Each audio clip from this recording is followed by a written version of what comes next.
You are Locked On Fantasy Basketball, your daily fantasy basketball podcast, part of the Locked On Podcast Network, your team every day.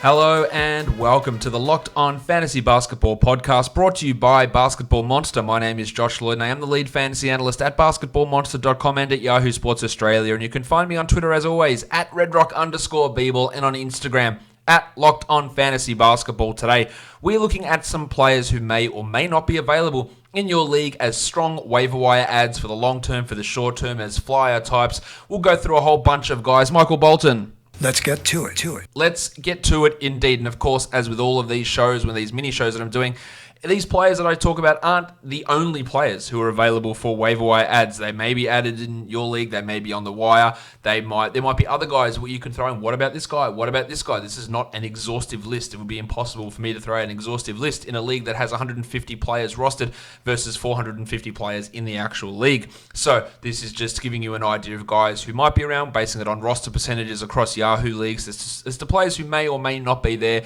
and guys who are performing at a strong level at the moment. So let's start by looking at some guys. I always like to start these shows by looking at blokes who just should not be available in these leagues. And the number one guy I want to talk about here is Rashon Holmes of the Sacramento Kings.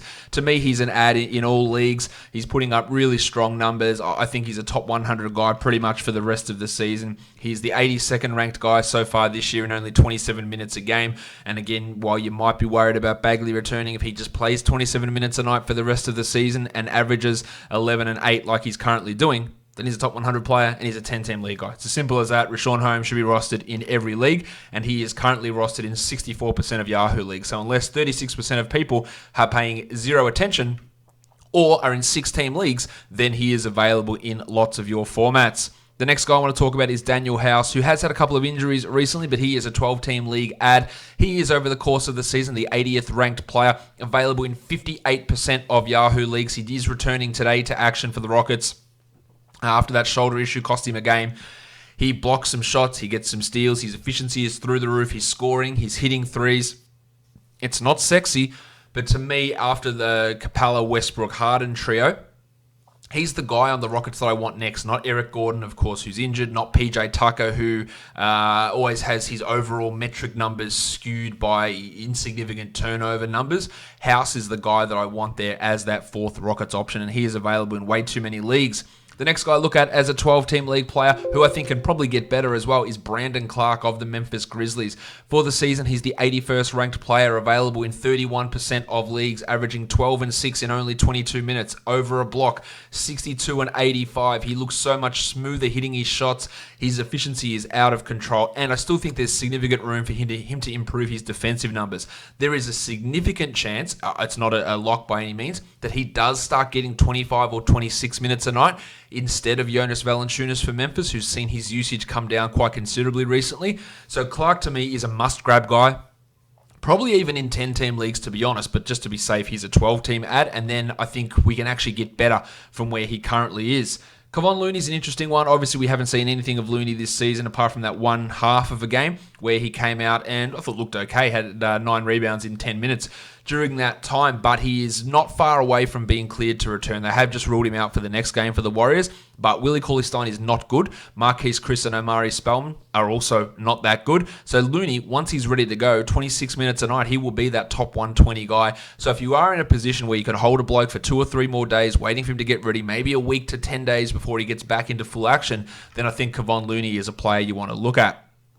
Davis Bertans of the Washington Wizards, he is overtaking Rui Hachimura in terms of playing time. He's a top 100 guy on the season, over 3 threes a game, 13 points. He's not doing massive amounts in other areas, so that's somewhat of a concern if that 3-point shooting falls off, but he's not a 60% 3-point shooter. He's not a 50 guy. He's at 44, which of course is high, but this guy is a really, really good shooter, and there's no reason he can't be a 42 or 43% guy as we move forward. He's doing this in 28 minutes a night. If he keeps going on that 29-minute-a-night roll, we could be a 15-point-per-game scorer, perhaps. Needs to do a little bit more else, but still available in 41% of fantasy leagues.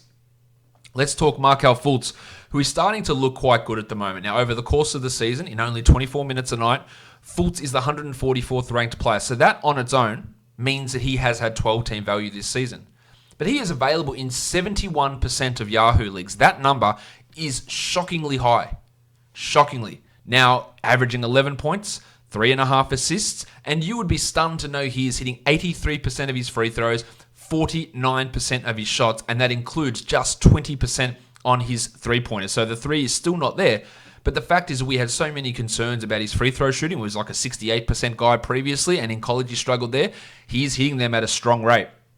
The last 2 games, 27 minutes a night. The 96th ranked player, 12.5 and 6.5 with 1.5 steals. He can also block shots, and we haven't seen that from him yet. He was a prodigious shot blocker in college. He's had 2 all season, so that can come up.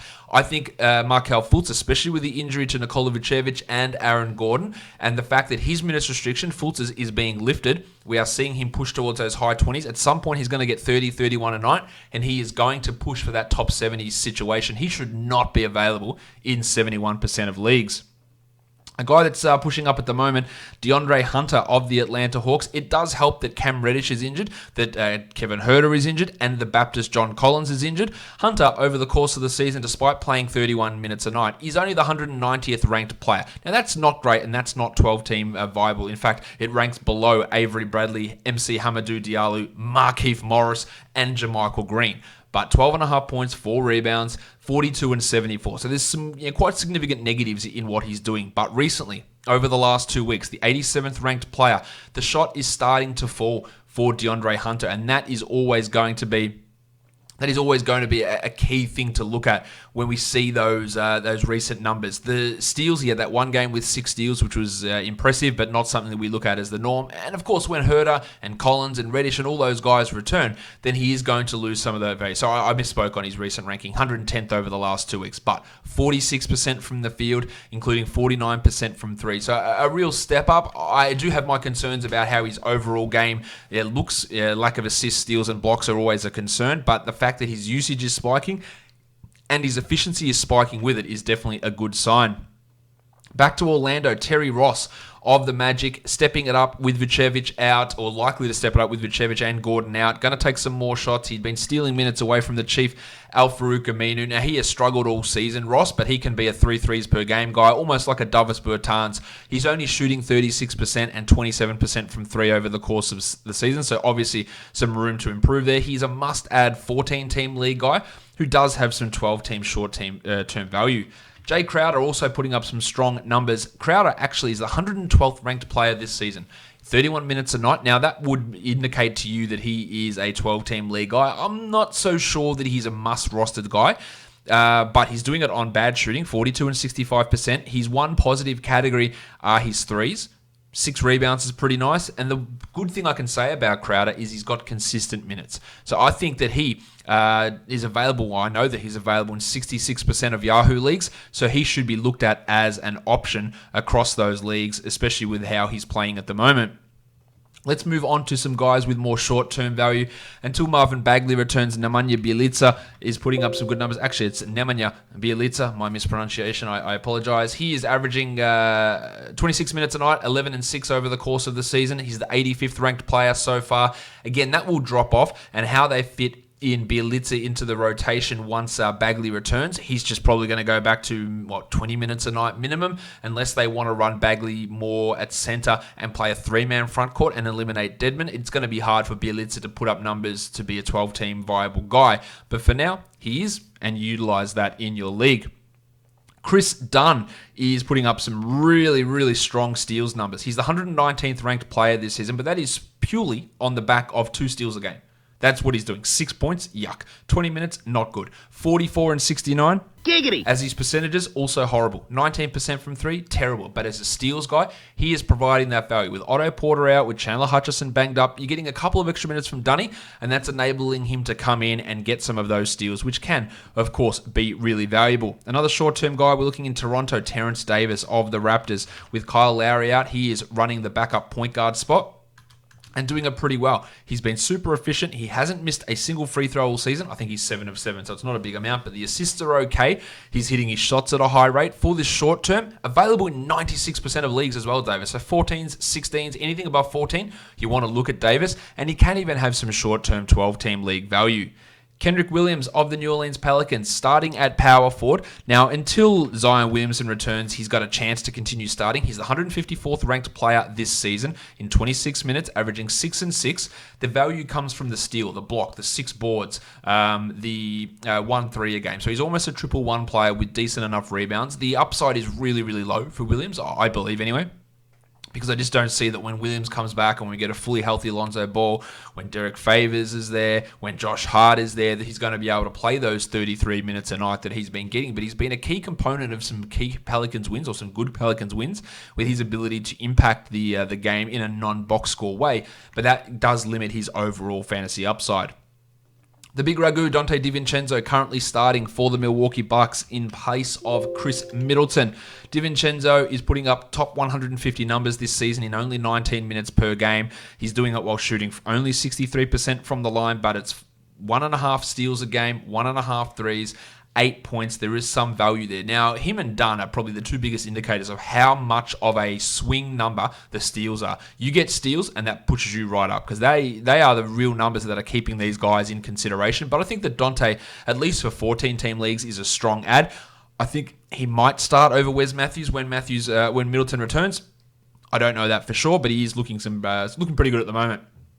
Let's look at Alec Burks of the Golden State Warriors, another player that with D'Angelo Russell out's putting up some strong numbers. I like him as a short-term ad. I like DeAndre Bembry in Atlanta as well, especially with those injuries that I mentioned earlier. And then we go to Toronto, and Stormin' Norman Powell. He's got low upside, Powell, but while Lowry's out, he's getting more minutes. I think when Lowry comes back, him and Davis are going to really be challenging each other for that playing time. But if you need some scoring, Norman Powell has that value. And then in Boston, it appears Kemba Walker's injury isn't that serious, which is great. He's dealing with a neck strain, so maybe he misses a few games, and Brad Wanamaker will be the guy, especially for a 16-teamer, maybe a 14, maybe even a 12 that you can get 1 or 2 games out of in terms of short-term value. He will be that guy that steps up into a larger chunk of minutes, even if they do start Shemi Ojeleye at small forward and push Marcus Smart down. Jakob Poeltl, another guy I think we look at as a short-term ad, low upside, but putting up the rebounds, the blocks, the field goal percentage. He's currently the starter in San Antonio. How long that lasts, I don't know, but he is worth a grab. Kem Birch and Mo Bamba in Orlando. 1, 2, 3, 4, 5. They are taking steps forward, of course, with Vucevic out there. Bumba's got the blocks. Birch has probably the more well-rounded game and will get more minutes on most nights. But probably both those guys are more stream guys or 14-team league players. Cameron Johnson in Phoenix. If you need threes, there's hardly a better option out there. He is this year's Landry Shamet, a rookie who can come in, bang in 2.5 threes per game and give you very little else. Get that solid 20 to 23 minute a night roll. That's exactly what he is doing. While the lubricant Kai Bowman, as long as D'Angelo Russell's out and Draymond Green is banged up, Bowman is worth the ad. That will probably drop right off when Russell returns, but there is thought that he is going to be upgraded to a full-time contract and not a two-way guy. And another couple of injury situations here. Jackson Hayes in New Orleans. Favors is out. Okafor's dealing with an ankle problem. Hayes battles foul trouble quite often, but he can he's grabbing some boards okay. That has been a problem for him in college, but he blocks shots. He's a good field goal percentage guy. He is at least someone in that short term that's worth looking at. While in Detroit, while Reggie Jackson's out, the Shark, Bruce Brown. Baby Shark, Brown is available in 97% of Yahoo leagues. That is just way too many. So he should be rostered in all 14 teamers, giving you nice assist numbers, giving you steal numbers. Look, he's not doing a huge amount else, but there's no way that he should be available on as many waiver wires as he currently is, old Brucey Brown. Some other guys to have a look at, some flyer types. Dylan Windler, who we haven't seen at all for the Cavs. This is a really deep flyer type situation, but with Chetty Osman having his struggles, with the Cavs, Kevin Love banged up, Kevin Porter playing there, will they look to move Matty Dellavedova out of the rotation at some point? Windler's an interesting player who put up really strong rebounding numbers and a good scoring player. He's a guy they have some pretty high hopes in, so he is someone to watch who nobody is rostering at the moment. Christian Wood is always a flyer type for the what do they call the Detroit Pistons, even though he struggled last game. If you're looking for a weird flyer in Golden State, Jacob Evans, who's been out with the adductor injury, he was going to be the backup point guard before that injury sidelined him. Darius Bazley in OKC. If Gallinari gets traded, I'd expect Bazley to put up some decent numbers. Wes Iwundu for deeper leagues. He is currently starting for Aaron Gordon. That's a really short-term flyer situation. I've got Markelle Bridges on here, who is really thriving from Ricky Rubio and Aaron Baines' absence. They're using a lot more small ball lineups. We're seeing a lot more Tyler Johnson and Devin Booker push to shooting guard, which is enabling Bridges to play those minutes and get those steals. Unlikely that Monty's going to keep him in those high 20-minute range, but it is something to watch. Pascal Labissiere in Portland, while Hassan Whiteside's banged up even, he's putting up some decent enough numbers as the backup center, even if they refuse to start him and keep going with the nonsense that is Anthony Tolliver. And some last players I want to talk about, some guys who are on some hot streaks. Frankie Ntilikina, while Alfred Payton's out, he's a little bit hit and miss, but assists and steals, Frank's putting up the numbers. We can look at Kelly Olynyk, who's putting up some decent numbers in Miami. Most nights he gets more minutes than Myers Leonard, but that can always be a little bit cautious. Nerlens Noel, with Steven Adams seemingly limited every night. Noel is a steals and blocks stream guy. And Daniel Tice, the starting center in Boston's blocking shots. He gets some rebounds. He's decently efficient. He can be at least a streamer there. Willie Cauley-Stein, at least until Kevon Looney is back, has some short-term value. And similarly in Miami with Duncan Robinson having value as a player until Justice Winslow returns. He is not a 12-team league guy, but there is something there with him. I mentioned Chris Dunn in this list. I've talked about him already, but his teammate Tomas Satoransky, it's really hard to get a grasp on Satoransky in terms of how they want to use him. He is the 99th ranked player this season. I think the upside for him is relatively limited, but 5 assists and 1.5 steals is nothing to sneeze at. If they actually played him correctly and played him 30 minutes a night, then you would see him as a top 70 guy. So if he is around, I don't mind adding him. And then the last guy I've got on this list is Alec Burks of those Golden State Warriors. That's a ton of names that I went through there. I think some of those guys will fit your league size and your team needs. Follow me on Twitter at redrock_bball, Instagram, Locked On Fantasy Basketball, and subscribe Apple Podcasts, Google Podcasts, Stitcher, Spotify, YouTube. Give me a thumbs up, leave a comment. Tell me everything you like and dislike about the show in the comments below. Hey, I'm always open to feedback and criticism. Guys, we are done here. Thank you so much for listening, everyone. See ya.